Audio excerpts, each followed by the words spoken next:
marketing has to work much, much closer with sales and create a full ownership kind of package to showcase to the consumer what does it actually really mean to own an EV. The biggest challenge I think that new brands will be facing is no longer to let people know about EVs and what they like, because UK is already a mature market for electric cars. It's going to be how to convert. So those who are still considering whether they should switch to EV or shouldn't, they need to know how much the whole ownership is going to cost them.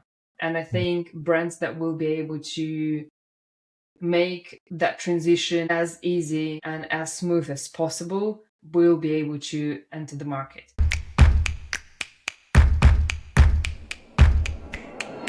Welcome to a new episode of the eMobility Marketing Podcast. Today I'm joined by Victoria Hutton, Fractional CMO for EV and tech startups in the UK. Victoria, welcome to the show. Thank you very much for having me. Great that you're here. So let's jump right in. Like from the outside, the UK EV market looks like a big opportunity. But when you see players like Mer exiting and selling their network to BEV, it raises a different question. Is it just a market reality, or are companies underestimating what it takes for a marketing and go-to-market perspective to actually win there? That's a really good question. The EV market in the UK is still going very strong, but it is getting much harder to enter and be competitive. I guess the few things that differentiate, it's no longer a new thing to be electric vehicle or be in the EV industry in the UK. So now brands have to compete not just for innovations, but they actually have to compete in their offers, and that consists of the pricing and the full-on infrastructure. I'll give you an example.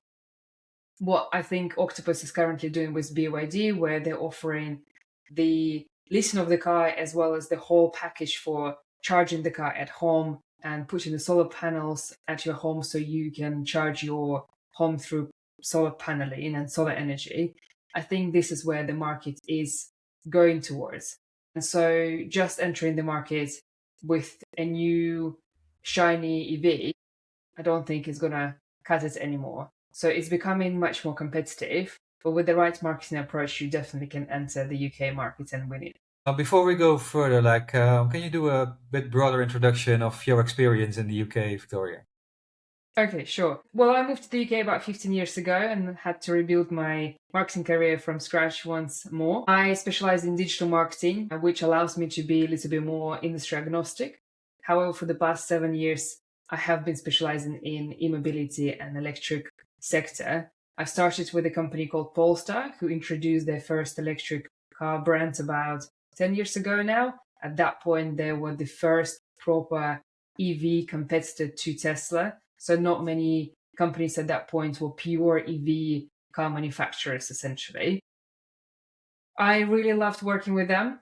We've done lots of testings, lots of learnings. We had great budgets. A lot of marketing elements that I have introduced have become the later blueprints for the global practices. And then I decided to join a darker side, and I moved to energy sector and joined InstaVolt. InstaVolt is one of the UK largest public charging operators, and I've been with them for a few years as well, and then decided to pivot once more in my career and set up a fractional marketing consultancy. And currently I am working as a freelancer and helping businesses to grow. I particularly enjoy working with startups and scale-ups because I feel like a quick influx of my skills and expertise is where I bring the most value to businesses, and they can see quickest results from what I can offer. And I enjoy being under pressure a lot. Okay, well then you're in the right market, so I guess you'll have a lot of fun there. Yeah. I hope so. Yeah. Well, it's nice to hear about your experience at Polestar. From a marketing perspective, based on your experience, how hard is it actually to build a strong position in the UK EV market? It's a really good question, and it all depends on how long you've been established on a market already. Brands that have been established for a long time, such as BMW and Volkswagen, they will have their loyal consumer base. But if you are trying to enter the market, let's say like BYD, then you need to be prepared to either spend a lot of money or wait for a long time to create a space in consumer minds and differentiate from any other offerings. Right. The market is currently in the UK very competitive. Tesla is still dominating. BYD is coming very, very aggressively. And so it becomes more and more difficult to differentiate from other brands. And especially from marketing perspective, it's just no longer going to be a brand campaign that will allow you to differentiate. I think marketing has to work much, much closer with sales and create a full ownership kind of package to showcase to the consumer what does it actually really mean to own an EV. The biggest challenge I think that new brands will be facing is no longer to let people know about EVs and what they like, because UK is already a mature market for electric cars. It's going to be how to convert. So those who are still considering whether they should switch to EV or shouldn't, they need to know how much the whole ownership is going to cost them. And I think brands that will be able to make that transition as easy and as smooth as possible will be able to enter the market. So it's very competitive, but with the right marketing strategy, it will be possible, but it's not going to be quick. I think that's the biggest challenge for anyone who is considering entering the market. It's not going to be a quick win. So hearing you right, the demand for e-mobility and for EVs in the UK is already quite big, but do you feel like e-mobility companies should still be focusing on educational content and educating audiences on why to switch to EVs? I don't think the e-mobility companies need to focus on educating why the switch needs to happen. I think UK is already a mature market. The challenge is in the UK you have a very strong fleet market. So majority of the sales quite often attributed through fleet, and fleet companies are all about saying about how much money they can obviously make and save for the end user and for the companies as well. So education in the way of total ownership makes sense. Education in a way, why do you need to switch to EV? Probably not. As I said, UK is already a mature market, so there is a lot of consumers who are considering switching to EV. It's a question of what can you tell them to make sure they consider switching to your EV versus somebody else's. And I think this is where education element can come through and can work very well, is essentially making sure your offer is transparent and very strong so that those who are considering switching to EV will switch to yours, not to somebody else's. Right. So it's also about building brand preference, which is more important than convincing people to actually switch to EV. That mindset is already there, but you need to make sure they switch to your brand and they make use of your chargers. And so if you look at positioning in the market from EV companies, like where do you feel where the companies get their positioning wrong most often? Like, is there any example or anything that you feel like, hey, if this could have been done better, that would have made a big difference? I think the companies, when they're trying to position themselves, let's take established players, for example. They already have got their consumers. So for them, positioning their EV part of the brand is a little bit easier because they've got established customer base. So essentially they're saying, you've been with us for a long time. You are loyal to our brand. We really appreciate you. Now it's time to move to electric cars. So here is our car. With the other brands, for example, BYD entered the market very aggressively, and they position themselves as very quick to adjust to technology elements. And also the price position is very strong. So essentially they're one of the most affordable EVs right now. And so when the brands are deciding the position they want to choose, they need to understand a couple of things. Are they going to position themselves to the end consumer of the fleet? Because I don't believe you can win with positioning, we build EV for everyone. That's not going to cut it anymore. So the brands that are focusing on fleet, for example, and saying, okay, we've created this particular offer with car included or charging including, and we are now going to be targeting fleets only, they can win the market share. Those who are going for end consumers also need to differentiate.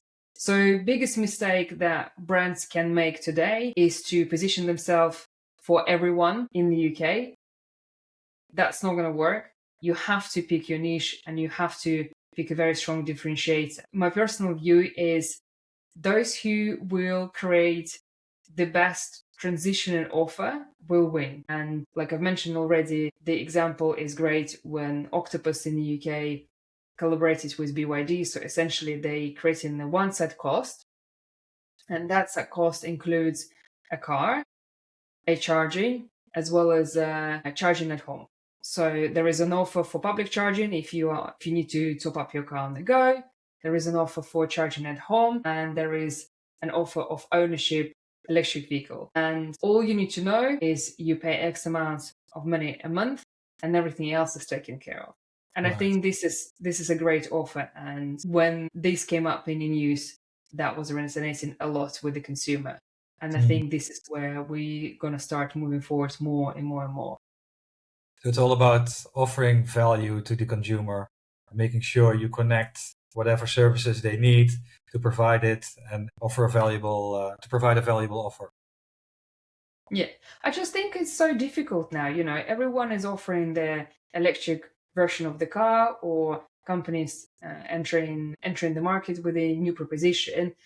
And there is such a great information saturation that a general consumer just doesn't have time to look through where they're going to charge, how long it's going to take them to charge. Is that going to be the same time to charge on public charger with this car? Or is it going to be a different time if I were to pick a different car? So if you can make it as easy as possible to understand what does it actually going to cost me at the end, I think that's going to win. You need to make people's life simpler. Yeah. I've been to another podcast recently, and we were discussing that there are over 150 charging operators now in the UK. And almost every charging operator has got their own app. If you were to decide to have access to every single app available in the UK, you have to download 160, 50 apps. They're just ridiculous. So obviously it's natural, like you said, at the beginning of the conversation, that consolidation is happening, and it's going to happen more and more and more. I think you also wrote an article about this as well. A stronger player will survive, and this will be applicable not just for charging operators, but it will be applicable for the electric vehicle manufacturers as well. And I think those that can work together in partnership with the likes of energy providers such as Octopus, with the likes of charging operator providers as well as the roamers. So roamers is an aggregator of all charging operators in one card, for example, or one app or one platform. And those who will be able to offer it all in one package. So consumer just needs to understand, can they afford this one cost a month? I think those will win. Right. So it's all about making it clear to the consumer what they need, what the cost will be. Like you mentioned, total cost of ownership. That's going to make a difference. And if you do that right, then you will succeed. Yeah, that's at least my view. Yeah. Now on the charging networks, because I think it's a valid point that you just brought up. You see the same everywhere in Europe and in the US as well. Like if you want to charge, you need an app from the operator. They all try to get you into their app so they get some data from you, which they can market on. But if you look at the UK market, so for example, Mare exiting the market, why do you think that is happening? Like should every operator focus more on their home market? Could that be a reason? What do you think is going on there? You are putting me on a spot there. Okay, so I will base it on my experience and obviously my network that I know. My personal opinion, for charging operators, operational costs are very high right now. So essentially, it's very, very difficult to survive. First of all, we'll take example of InstaVolt. Last year, InstaVolt network suffered a lot from cable cuts. And cable cut situation touched not just InstaVolt, it touched other charging operators. And every time cable needs to be replaced, it costs business a lot of money. So their operational cost is increasing. The companies have to consider not just allocating the budget for replacement of the cables, but also increasing security, because when a user comes to a charging location and suddenly they can't charge, it obviously brings frustration. If you then add element of insecurity or element of safety, then suddenly you're like, okay, I'm a mother with a child. I came to a location. It's not well lit up. It's Yeah. not secured. The cable is cut, which means some sort of illegal activities have been happening on location. It creates elements of, okay, I don't feel safe. So Yeah. it's natural for the charging operators to now invest finances into making sure their locations are secure. So no longer they need just to worry about, okay, do we have enough grid capacity to bring enough electricity? Do we have the right partners in place? Are we partnered with the right roamers and the right manufacturers? I mean, car manufacturers. They also now need to consider the whole site safety element. And that's a huge amount of money. So, of course, from that perspective, you spending so much money just being able to run it. And then you also need to make sure that you are utilized, which means you need to spend money on marketing. And it's just tough. I think it's tough. And the cost of things is the main driver that basically drives brands away from the UK market right now. And only bigger and stronger brands will be able to survive with the larger investments, and essentially those that are prepared to build something that's going to last. Yeah, it's going to be harder and harder to make money on charging, right? It's already a very thin margin that you have on the kilowatt hours that you're selling. But if these things happen with cable theft and everything, then it gets even worse. So I completely get what you're saying. And you can see the same in other countries as well. So it's not just UK, but yeah, we can see it everywhere that these things are happening. If you could build a new e-mobility company in the UK today, like where would you start in terms of marketing? Positioning and distribution channels.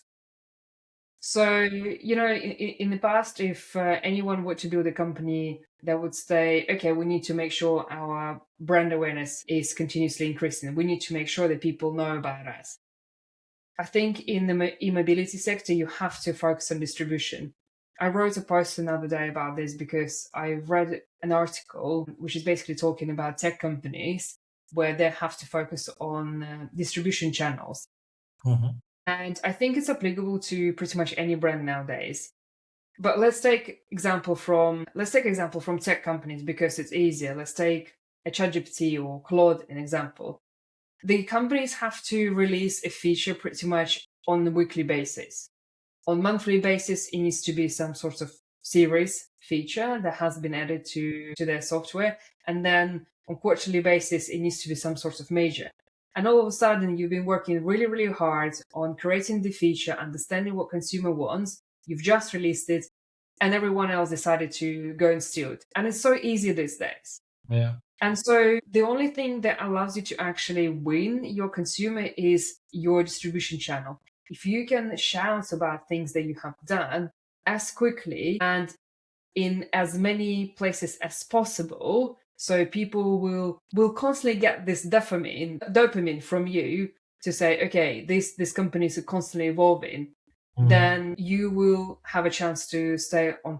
And I think it's the same with the e-mobility. You have to create your distribution channels first before even care about the whole brand awareness. So essentially, how do people will find out that your location exists? How do people find out that your car can charge at particular speed?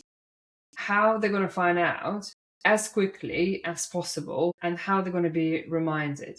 So from marketing perspective, distribution channels are going to be critical. Retargeting is going to be probably the second critical element, because not only you need to make sure people learn about you as quickly as possible, you have to constantly remind them. I like to say this, and you have to shout about your brand until you get so sick, and only then people start remembering what you were talking about. Yeah. Yeah. It's a matter of repeating your message over and over again, right? Yeah, and it's not because it's a marketing tactic, as you repeat as many times as easier it will be for you to remember, is because there's too much information flying around. And so for you to cut through that noise, repetition sometimes is a good option. Yeah, and like you also mentioned earlier, like a clear value proposition, understanding very well what the problem is you're solving for your clients. Those things are, in my opinion, commonly missing. Like if you don't have that clear understanding of who you're selling to, then it's going to be really hard to market it, because what's going to be the message that resonates with them? So besides repeating your message all over, it's also a matter of having the right message for the right audience at the right time. And that's something that's often forgotten, in my opinion. 100%. You're absolutely right, Theo. And I think this is where the brands needs to think very hard right now as well, because it's no longer possible to have three different messages based on the consumer funnel stage. You have to pretty much decide on one message, on one audience, and slowly scaling it. From the charging operator perspective, when I see businesses trying to win the entire UK, I just don't think it's very viable right now. If I were to set up a new charging operator, I probably would start winning my region slowly. So let's say I would start with Wales, let's say, and then I'll make sure I dominate in Wales, and then I'll start slowly expanding further and further and further. When you have location in Scotland, in Wales, in London, a couple in Liverpool, it's more difficult to communicate that message, to say, come and charge to us. But why? Yeah. If you can dominate in particular region, you can say we're the best charging operator in this region. That's at least one of your clearest messages. Yeah. And you can just go with this. And then you expand more and more and more. But people already would build trust with you. And so you have the social proof that now you also can rely on. Yeah. Well, this is actually an interesting aspect that you just mentioned, the social proof. Like even in marketing, we commonly forget to talk about that, but this is something super valuable. Like if you're a much high valued CPO, for example, in a specific region, let's talk about that and get that messages from your users, and spread that as well as part of your marketing tactics. Why do you think that that's not happening? Like a lot of CPOs and also other companies in our industry, they talk basically from the inside out, and they don't listen that much to what the user actually wants and how they actually value what it is that you do. Do you think there's a specific reason for this? Like, are people afraid to ask what you actually think about their product, or what could be the reason for that? I think CPOs know what users want. I really do. I think it's not very easy to deliver. So I don't believe there is a unwillingness to give the best experience possible, but I think it's just tricky. There's The so many things CPOs, to it. Yeah. one of the examples, CPOs don't act on their own, right? So quite often in the UK, they have to lease the land that they set up the charger on. And you might want to make sure that every single charging bay is accessible. But if you have only very limited space, and you also have a landlord that basically dictating you how much space you can and how many chargers they want, then you can only do the best. In my view, it's better to have some chargers than not having any at all, because at the end of the day, we're still moving towards electrification of mobility, and it's important for us to work together rather than constantly battling each other.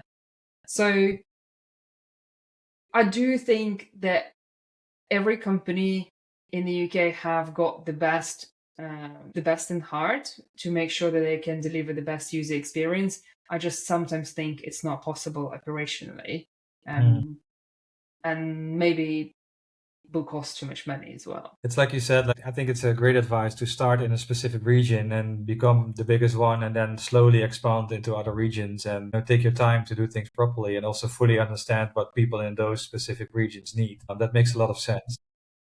Yeah, and they don't have to necessarily do this physically, let's say, start in one region. But at least from marketing perspective, I think there needs to be a particular focus. If you don't have enough budget to create personalized campaigns per region, which I would probably advise, then start with a stronger region and then slowly expand. The other elements I think that charging operators are lacking is, for some reason, companies just afraid of bringing users on a journey, and I don't understand why.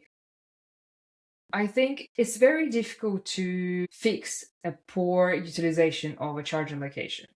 When it's already poor, it's very difficult to fix it.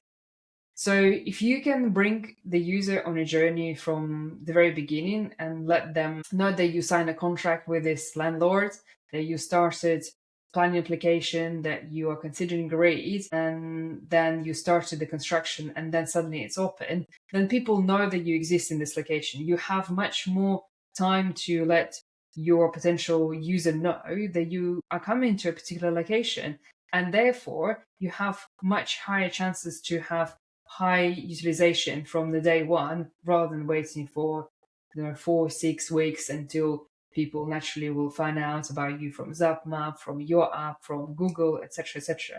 Let them know. Bring them on a journey. People are not stupid. They know that things are not happening in one day, but they would rather be part of that journey with you rather than just kind of being demanded to come to this new location and start charging there.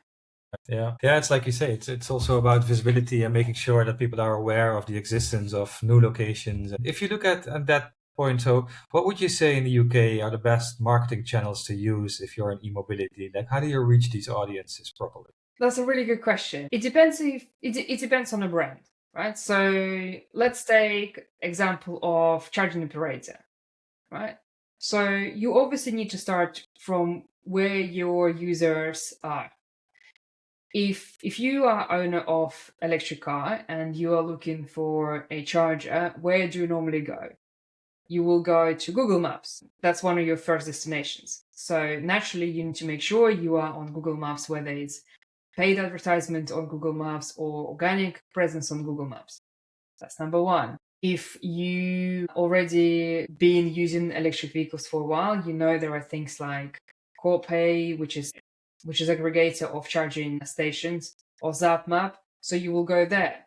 Again, if you are charging operator, you need to make sure that your charger locations are there on the ZapMap or any other kind of charging locations or aggregators.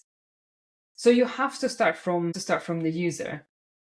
If you, for example, an electric car brand and you want to focus on fleet sales, because that's probably where you're going to sell the most, then obviously partnering with these fleet companies is your first place to be, because at the end of the day, they're going to be the ones that will be selling to the end user. And then to make sure that that user will consider your brand, you probably want to make sure that there is plenty of reviews on websites like AutoTrader or YouTube. So then when people are considering purchasing their next EV, they have ability to choose from to choose from those that are available on the market and making choice towards your brand. That means that your brand needs to be reviewed, your brand needs to be available on platforms like AutoTrader again, so the cost of ownership will be visible, and this will then become your predominant marketing channels as well. Yeah. So it's not always the most common channels that people would have in mind. It's indeed, like you said, based on what type of company you are in this space, make sure that you are visible where your consumer users are, and they'll find you there.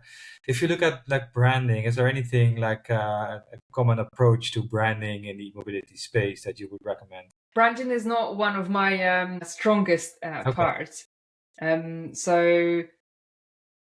I think, again, from my experience, being transparent in brand, so having the value of being transparent is very important. And also, I think in the UK, the feeling of belonging to community is very strong. So if you can bring a community to your brand or brand to the community, so something that happened with Polestar, for example, at the very, very beginning, we've been very lucky to create a strong community of early adopters of Polestar who eventually became ambassadors for the brand. Yeah. And so it became one of the brand pillars, being transparent. This community knew things before they happened publicly. They were brought to be part of the decision-making elements. They were brought to the conferences and car launches. And so they became a proud owner of that information. And they obviously were very happy to share this as well. And so they were sharing brand values as well as their own experience. Right. So if you would look at branding versus like more of a performance marketing side, like how would you recommend that mix? Like should you do both at the same time? Would it be like 50-50, or would you focus more on the performance part or more on the branding? How do you feel that mix should be? I think right now in the UK, I would focus mainly on performance marketing because demand is there, but it's like a demand on demand, if that makes sense. You have to generate that demand for your brand. So because people are no longer actively looking for new EVs on the market because it's kind of like a hype things, they're looking in more consideration funnel. You have to make sure you capture their attention as quickly as possible and then continuously reminding them why you need to be their first point of choice and not somebody else. So from that perspective, I think performance I would prioritize. And then obviously brand values are important because that's essentially where you're going to be communicating. But as I said before, distribution channels are important, and this is where performance marketing will help. It will help you to determine which channels working best for you, which one's generating greater leads and giving you a stronger margin so that you can communicate your brand values in the best possible way. Okay. Yeah. So one final question that's been on my mind during our conversation, like you already mentioned Claude and ChatGPT, like AI, like how do you feel about it? Like how is that helping marketing teams in our industry? I love AI. I've been a biggest fan of AI probably since ChatGPT started. I call my ChatGPT Clive. He's got his nickname. Okay, that's cool. I've mentioned this so many times. I don't believe AI is going to take our job. I don't think AI will take marketeers' job. I know you're currently testing Yeah. whether you can, and I can't wait to hear more about it. But I think AI just gives you so much more abilities to test your own knowledge, abilities to do a stronger research than before. And therefore, you have much, much stronger way to make your decisions in the best possible way moving forward than ever before.